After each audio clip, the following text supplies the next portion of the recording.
आइए भक्तजनों, ध्यान से सुने श्री महालक्ष्मी की व्रत कथा। इसे श्रावण और पठन करने से दुख दारिद्र्य दूर हो जाता है। श्री महालक्ष्मी माता की कृपा से सुख संपत्ति ऐश्वर्य प्राप्त होता है, मन की इच्छा पूरी होती है।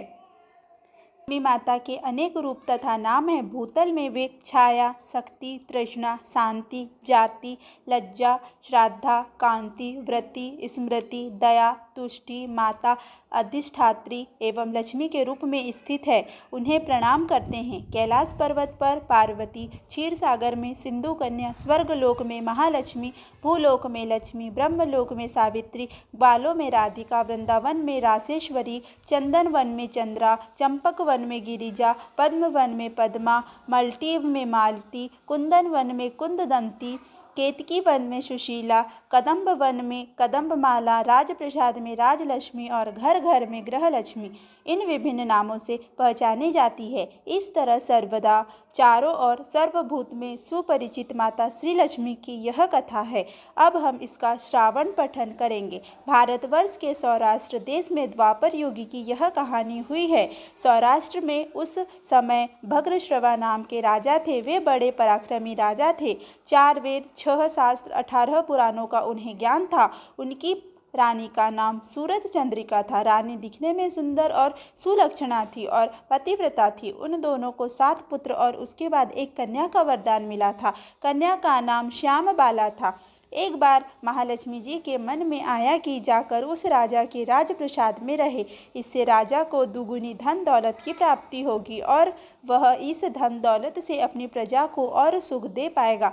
गरीब के घर अगर रहे और उसे धन दौलत प्राप्त हो तो वह स्वार्थी की तरह केवल अपने ऊपर ही खर्च करेगा। यह सोचकर श्री महालक्ष्मी जी ने बूढ़ी ब्राह्मण स्त्री का रूप धारण किया। हाथ में लाठी लिए लाठी के सहारे रानी के द्वार तक पहुंची। यद्यपि उन्होंने बूढ़ी औरत का रूप धारण किया था, पर उनके चेहरे पर देवी का तेज था। उन्हें देखते ही एक दासी सामने आई। उसने इनका नाम धाम काम धर्म पूज डाला। वृद्ध ब्राह्मण का रूप धारित माता लक्ष्मी ने कहा, बालिके, मेरा नाम कमला है और मेरे पति का नाम भुवनेश है। हम द्वारिका में रहते हैं। तुम्हारी रानी पिछले जन्म में एक वैश्य की पत्नी थी।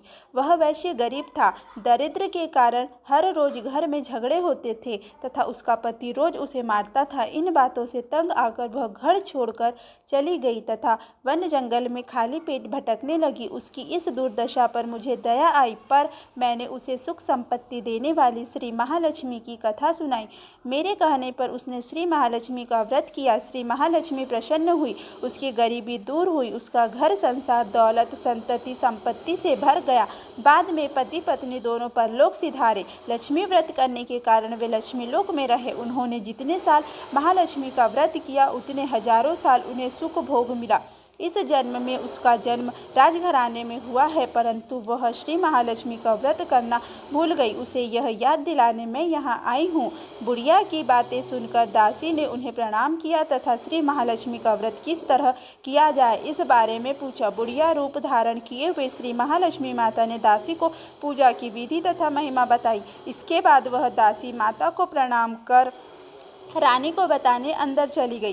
राजवैभव में रहते हुए रानी को अपने ऐश्वर्य का बहुत घमंड हुआ था। संपत्ति तथा अधिकार की वजह से वह उन्मत्त हो गई थी। दासी द्वारा बताई गई बुढ़िया की बातें सुनकर वह आग बबूला होकर राजद्वार पर आकर बुढ़िया रूपी श्री महालक्ष्मी पर बरस पड़ी। उसे यह मालूम नहीं था कि श्री महालक्ष्मी माता बुढ़िया का रूप धारण किए द्वार तक आई है, परंतु रानी का इस कदर रुख बर्ताव तथा अपना अनादर देखकर माता ने वहां ठहरना ठीक न समझा।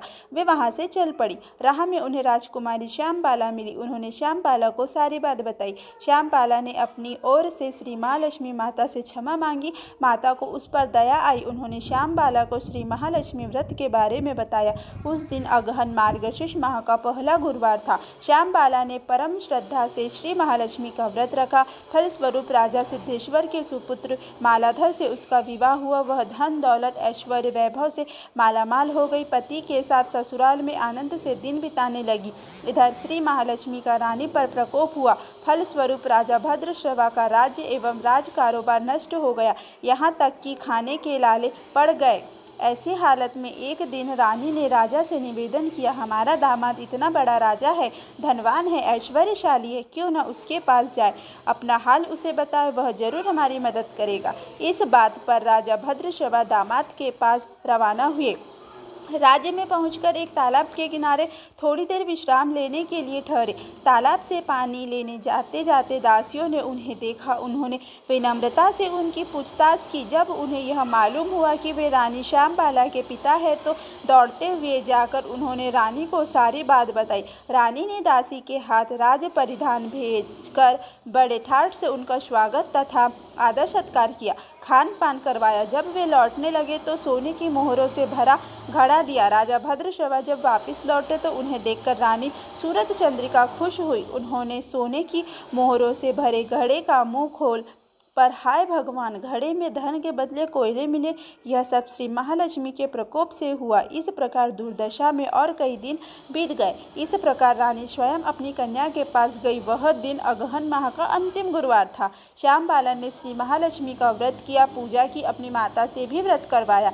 इसके बाद रानी अपने घर आई। श्री महालक्ष्मी का व्रत रखने पर उसे फिर से अपना राजपाट, धन दौलत, ऐश्वर्य प्राप्त हुआ। वह फिर से सुख, शांति, आनंदमय जीवन बिताने लगी। कुछ दिनों बाद राजकन्या श्यामबाला अपने पिता के घर आई। उसे अपने घर देखकर सूरत चंद्रिका को पुरानी बातें याद आई। यही कि श्यामबाला ने अपने पिता को घड़ा भर कोयला दिया था और उसे तो कुछ भी नहीं दिया था। इसी कारण श्यामबाला को पिता के घर आने पर उसका कोई आदर आतिथ्य नहीं हुआ, बल्कि अनादर हुआ। पर उसने इस बात का बुरा नहीं माना। अपने घर लौटने समय उसने पिता के घर से थोड़ा नमक ले लिया। अपने घर लौटने पर उसके पति ने पूछा, अपने मायके से क्या लाई हो?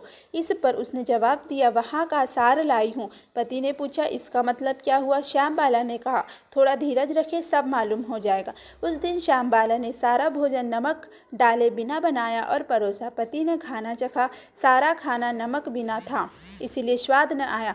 फिर श्यामबाला ने थाली में नमक डाला, इससे सारा भोजन स्वादिष्ट लगने लगा।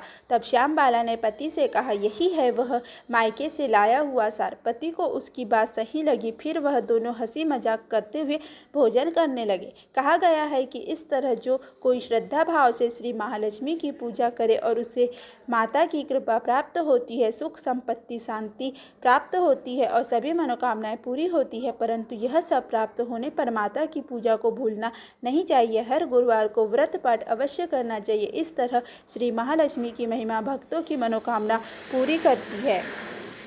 यदि यह वीडियो आपको अच्छा लगा हो तो प्लीज़ वीडियो को लाइक तथा चैनल को सब्सक्राइब